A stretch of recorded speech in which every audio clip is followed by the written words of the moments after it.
अभी तू बाहर जाएगा, अपने बाप की आंखों में आंखें डाल के देख के बोलेगा, पापा मुझे गोवा जाना है, पापा मुझे गोवा जाना है, पापा मुझे गोवा जाना है, पापा क्या है गोवा गोवा गोवा।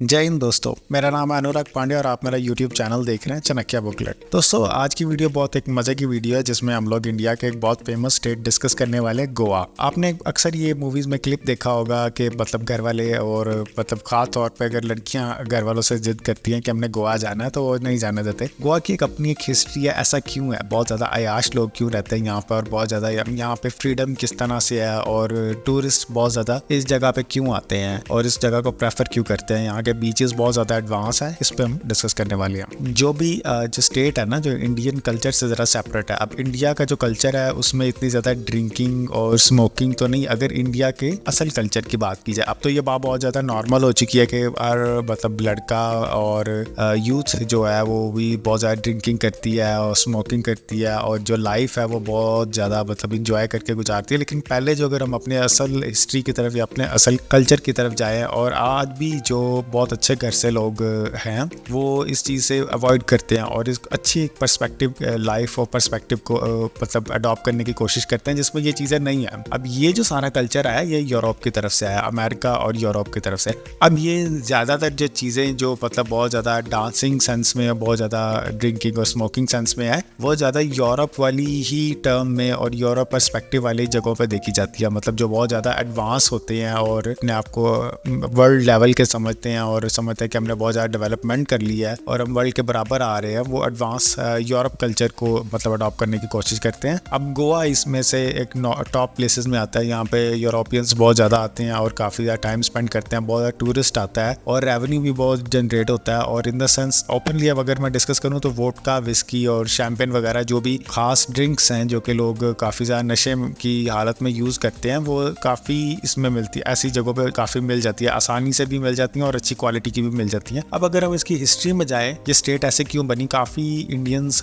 डिफरेंट स्टेट से ये स्टेट डिफरेंट क्यों है। मतलब इंडिया के और भी बहुत ज़्यादा स्टेट्स हैं, सिटीज़ हैं जो बहुत एडवांस हैं और जो काफ़ी डेवलप्ड हैं, लेकिन ये जो खास स्टेट है गोवा, ये सबसे डिफरेंट क्यों है और इसको हाईलाइट क्यों किया जाता है, इसकी एक हिस्ट्री है। हम इस हिस्ट्री की तरफ जाते हैं। अगर आज से तकरीबन ऑलमोस्ट 400 ईयर्स की बात करें तो एक इंडियन स्टेट पे ही कब्जा करने एक यूरोपियन ट्रैवलर के सेंस में आए थे जिनका नाम था वास्को डी गामा। अब यहाँ पे मैं एक बात आपको क्लियर करता चलूँ, इस बात का हिंट इंडियन मूवीज में भी दिया जाता है और इंडियन आर्टिकल्स में भी, इंडियन न्यूज़पेपर्स में भी दिया जाता है कि जब भी इंडिया की किसी चीज को अडॉप्ट करना होता है या इंडिया की किसी भी चीज को अपने कब्जे में लेना होता है ना, तो वहां पर सबसे पहले यूरोपियंस या अमेरिकन एज अ टूरिस्ट ही आते हैं। और मतलब अगर कोई अपने से बहुत ज्यादा इंसाफ करने की कोशिश, जस्टिस करने की कोशिश करेंगे एज अ टूरिस्ट नहीं तो फिर मतलब जर्नलिस्ट के तौर पे आ जाएंगे कि मतलब हम जर्नलिस्ट हैं यहाँ पे, तो हम यहाँ पे टाइम स्पेंड करना चाह रहे हैं, हमें हमारे मतलब तरीके के मुताबिक रहने दिया जाए जिस तरह हम रहना चाहते हैं, ड्रिंकिंग वगैरह और स्मोकिंग वगैरह के साथ। तो लेकिन अब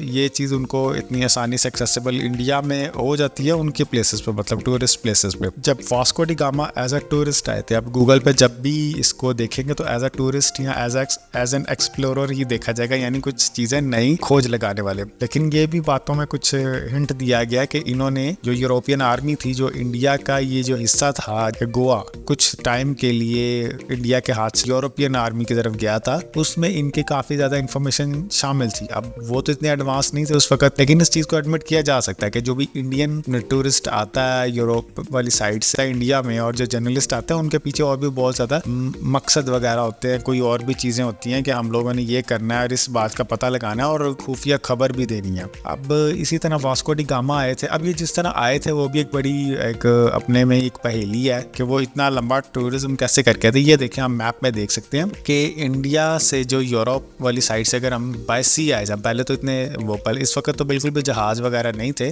जो एरोप्लेन से, तो बाय शिप बाय सी आया जाता था। ये एक केप ऑफ गुड होप के नाम से आए थे। मतलब जब भी कोई नया काम इन्होंने करना होता है, काम इनका शैतानी ही होता है, लेकिन जब कोई इसको अच्छा नाम देना होता तो वो इसको ज्यादा से अच्छा देने की कोशिश करते हैं। केप ऑफ गुड होप यानी पूरा अफ्रीका का जो सी है वो क्रॉस करते हुए एक राउंड ट्रिप लेते हुए, काफी ज्यादा सफर करने के बाद ये आए थे इंडिया। यानी ये आप मैप में देख सकते हैं, यूरोप से होते हुए इन्होंने ये जगह क्रॉस की, अफ्रीका के बॉर्डर्स, कुछ अफ्रीकन जगहों पे भी इनका स्टे था और वो भी उन्हीं जगहों पे भी फाइट्स भी हुई थी और वो भी जो ब्रिटिश ने वहाँ पे कॉलोनीज बनाई थी जहाँ पे इन्होंने जो एक्सप्लोर किया था। ये तो इनको एक्सप्लोरर कहते हैं, खबर करने वाले खबरी को एक्सप्लोरर कहते हैं या क्या कहते हैं, लेकिन ये घूमते जो अफ्रीकन स्टेट्स में रुके थे, अफ्रीकन वहाँ पे भी ब्रिटिश कॉलोनीज बनी थी और जिस इंडिया स्टेट में आए थे वहाँ पे पोर्टुगीज कॉलोनी बनी थी। मतलब जो एक बहुत फेमस कंट्री है पोर्टुगाल, जहाँ रोनाल्डो जिनके बहुत फेमस फुटबॉलर है, वो मतलब उसी माइंडसेट के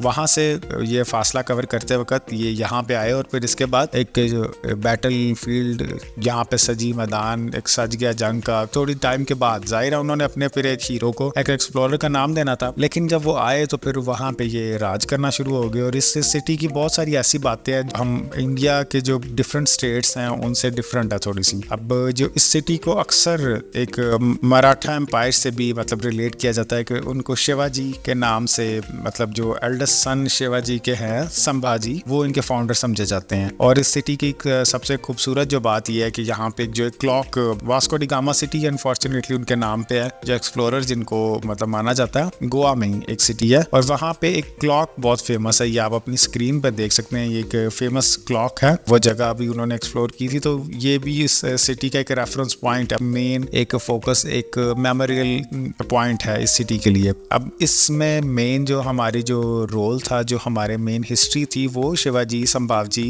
की मराठा एम्पायर के साथ थी। लेकिन अनफॉर्चुनेटली इस सिटी को नाम वास्को डी गामा दिया गया और वास्को डी गामा क्या करने आए थे इसका मैंने हिंट इस वीडियो में दिया। और आप सब भी जानते हैं कि हम लोग अपने कल्चर को मतलब किस तरह सिक्योर कर सकते हैं अपने हीरोज़ के नाम पे रख के सिटीज़ को, और इसको इस तरह प्रोसीड कर सकते हैं कि हमारी जो हिस्ट्री है वो एटलीस्ट हमारे बच्चों पर या नेक्स्ट जनरेशन पर जाए और वो इसको स्टडी करें, बजाय इसके कि हम किसी और एक्सप्लोरर के नाम पे सिटी को प्रोसीड करें, ताकि बच्चा या आउटसाइडर जो भी सुनेगा नेक्स्ट जनरेशन में वो तो उसी को फिर डिस्कस करेगा ना, उसी का नाम लेगा और आगे भी उसी के बारे में चलेगा। तो लेकिन हमें ज्यादा से ज्यादा इसकी हिस्ट्री पढ़नी चाहिए अपने मराठा साम्राज्य के मुताबिक, उनके जो अकॉर्डिंग जो हमारी हिस्ट्री है उसको पढ़ना चाहिए। और सिटी का नाम चले रखने से तो कोई ऐसा फर्क नहीं पड़ता, लेकिन हिस्ट्री हमारे पर्सपेक्टिव से होनी चाहिए। और ये आप भी इसको विजिट करें गोवा स्टेट को और अपने कमेंट का मतलब ओपिनियन अपने हमारे कमेंट बॉक्स में दें। उम्मीद करता हूँ ये वीडियो आपको पसंद आई होगी। अपना ख्याल रखिएगा। Have a nice day.